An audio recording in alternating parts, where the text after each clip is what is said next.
আমরা আর ওই ধরনের অপরাধকে আর অ্যাফোর্ড করতে পারবো না। আবার গুম হয়ে যাবে, নাই হয়ে যাবে, যখন তখন তাকে ধরে নিয়ে যে হত্যা করবে, পুলিশ নির্বিচারে গুলি করে মানুষ মারবে, এইরকম দিন আমরা আর দেখতে চাই না। আমি নতুন চিফ প্রসিকিউটরকে স্বাগতম জানাই।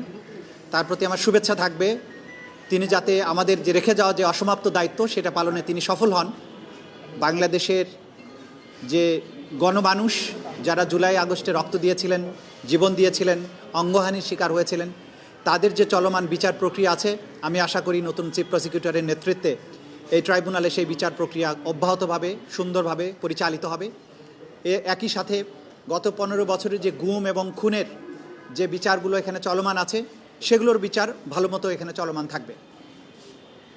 আজকে আমার অনুভূতিটা অম্লমধুর। 1.5 বছর সময় ধরে দায়িত্ব পালন করেছি। আপনারা সবাই জানেন যে বাংলাদেশের একটা কঠিন সময়ে আমি এখানে চিফ প্রসিকিউটর হিসেবে দায়িত্ব নিয়েছিলাম।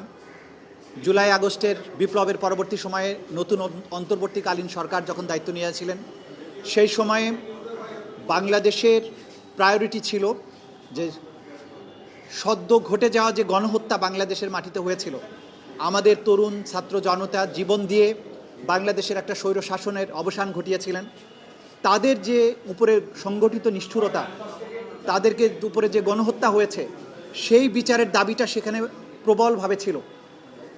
ডক্টর ইউনূসের নেতৃত্বে অন্তর্বর্তীকালীন সরকার যখন দায়িত্ব নেন, তখন অন্তর্বর্তীকালীন সরকারের দুটো প্রায়োরিটির মধ্যে একটা ছিল এই জুলাই আগস্টের সংগঠিত হত্যাকাণ্ডের বিচার এবং রাষ্ট্রের বিভিন্ন জায়গায় রিফর্ম। তো সুতরাং দুটো প্রায়োরিটির এক জায়গায় আমাকে দায়িত্ব দেওয়া হয়েছিল এই বিচার প্রক্রিয়া এগিয়ে নেওয়ার জন্য।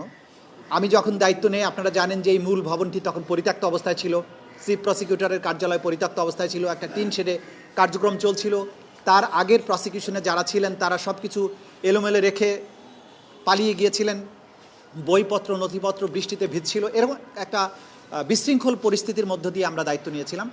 সেখান থেকে আপনারা জানেন যে শুরু করেছিলাম, আমরা প্রথমেই ছুটে যাই আহত যারা আছেন হসপিটালে তাদের কাছে, যেখানে আলামত আছে গণহত্যার শিকার যারা হয়েছেন সেগুলোর কাছে আমরা ছুটে যাই এবং সেগুলো সংগ্রহ করতে থাকি। পরবর্তী সময়ে গুমের ব্যাপারে যে তদন্ত হয় সেগুলোর ব্যাপারে আমরা কাজ করি এবং এই কাজ করার মাধ্যমে আপনারা জানেন যে একটা কঠিন সময়ে যে কঠিন চ্যালেঞ্জ ছিল, সেগুলোর মধ্য দিয়ে আমরা বিচার প্রক্রিয়াকে এগিয়ে নেওয়ার চেষ্টা করেছি। কারণ আমাদের দায়বদ্ধতা ছিল বাংলাদেশের ছাত্র জনতার প্রতি, যারা জীবনের সর্বোচ্চটা দিয়ে বাংলাদেশকে দ্বিতীয়বারের মতো মুক্ত করেছেন, স্বাধীন করেছেন। তাদের এই শহীদ পরিবারের সহযোগিতা পেয়েছে। আমি আজকের দিনে বিশেষভাবে স্মরণ করব যে শহীদ পরিবারের সদস্যরা যারা আমাদের উপর আস্থা রেখেছিলেন, আমাদের কাছে এসছেন, সাক্ষ্য দিয়েছেন, আমাদের তদন্ত কাজ, আমাদের বিচার কাজে সাহায্য করেছেন। শহীদ পরিবারের প্রতি বৈষম্য বিরোধী ছাত্র আন্দোলন, বাংলাদেশের যে সমস্ত ঘটে যাওয়া ঘটনার ব্যাপারে আন্তরিক ছিলেন, তারা আমাদের সর্বাত্মক সহযোগিতা দিয়েছেন। ট্রাইব্যুনাল পুনর্গঠন করেছেন, এখানে বিল্ডিংগুলোকে নতুন করে সাজিয়েছেন। সুতরাং সেই চ্যালেঞ্জের মধ্য দিয়ে আমরা যে দায়িত্বটা পালন করেছি, আজকে যে পর্যায়ে এসেছে, বিচার একটা গতিশীল পর্যায়ে আছে। আমরা চাইব, আমরা আশা করি বাংলাদেশের এই যে জনতা, ছাত্র জনতার বিশাল ত্যাগের বিনিময়ে যে বাংলাদেশ, তাদের উপরে সংগঠিত নিষ্ঠুরতার যে বিচারের দাবি তাদের মধ্যে আছে, যে বিচারের তৃষ্ণা আছে, যে পরিবারের মানুষগুলো গুম হয়ে গেছে আর কখনো ফিরে আসবে না, সেই পরিবারগুলো চায় বাংলাদেশে তাদের এই পরিবারগুলো নিখোঁজ হওয়ার বিচার হোক, সঠিক বিচার হোক, যাতে করে তারা অন্তত একটা সান্ত্বনা পান যে তাদের প্রিয়জনকে ফেরত না পেলেও অন্তত যারা এই অন্যায়টা করেছিল তাদের একটা বিচার হয়েছে। সেই বিচারের যে তৃষ্ণা, সেইটার থেকে আমি মনে করি যে ইনশাল্লাহ নতুন যারা দায়িত্বে আসছেন, যিনি দায়িত্বে আসছেন, তিনি এই বিষয়গুলো মাথায় রেখে বাংলাদেশের এই মানুষগুলোর প্রতি, এই নির্যাতিত বেদনাহত যে মানুষগুলো, তাদের প্রতি সুবিচার করার স্বার্থে এই বিচার প্রক্রিয়া অব্যাহতভাবে সামনে অগ্রসর হবে। আমি তো মনে করি কোনো শঙ্কার কারণ নেই, এটা স্বাভাবিক প্রক্রিয়া। রাজনৈতিক সরকার যখন নতুন সরকার দায়িত্ব নেয়, নির্বাচিত সরকার, স্বাভাবিকভাবেই তাদের রাষ্ট্রের বিভিন্ন জায়গায় তারা তাদের পছন্দনীয় লোকজনকে বসাবেন। এটা হচ্ছে স্বাভাবিক নিয়ম। একদল যখন ক্ষমতার থেকে চলে যায়, আমি এখানে নিয়োজিত হয়েছিলাম অন্তর্বর্তীকালীন সরকারের সময়, এখন নতুন সরকার এসছেন, তারা তাদের পছন্দের লোককে, তাদের কাজের সুবিধা, তাদের নিজস্ব পরিকল্পনা আছে, তারা নিশ্চয়ই সেই অনুযায়ী এখানে বসিয়েছেন। আমার পক্ষ থেকে তাদের জন্য সর্বাত্মক শুভকামনা থাকলো, সহযোগিতা থাকবে, পরামর্শ দরকার হলে আমি দেব। এবং আমি একজন সাধারণ নাগরিক হিসেবে চাইব যে বিচার প্রক্রিয়া এখানে চলমান আছে সেটার জন্য অবশ্যই অব্যাহত থাকে, বাংলাদেশে এই অপরাধগুলো পুনরায় আর কখনো সংগঠিত হতে না পারে। এটাই মোটামুটি এখনকার প্রতিক্রিয়া আমার জন্য। আপনারা সবাই ভালো থাকবেন।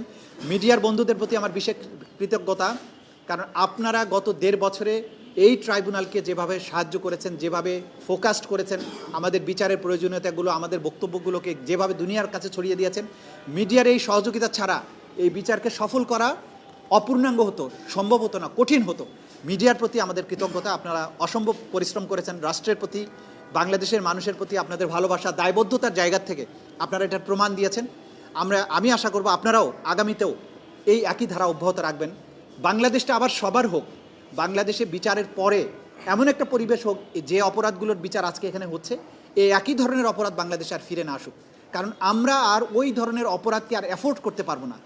আবার গুম হয়ে যাবে, নাই হয়ে যাবে, যখন তখন তাকে ধরে নিয়ে যে হত্যা করবে, পুলিশ নির্বিচারে গুলি করে মানুষ মারবে, এইরকম দিন আমরা আর দেখতে চাই না। সেই কারণে সবাই মিলে আমরা কাজ করেছি।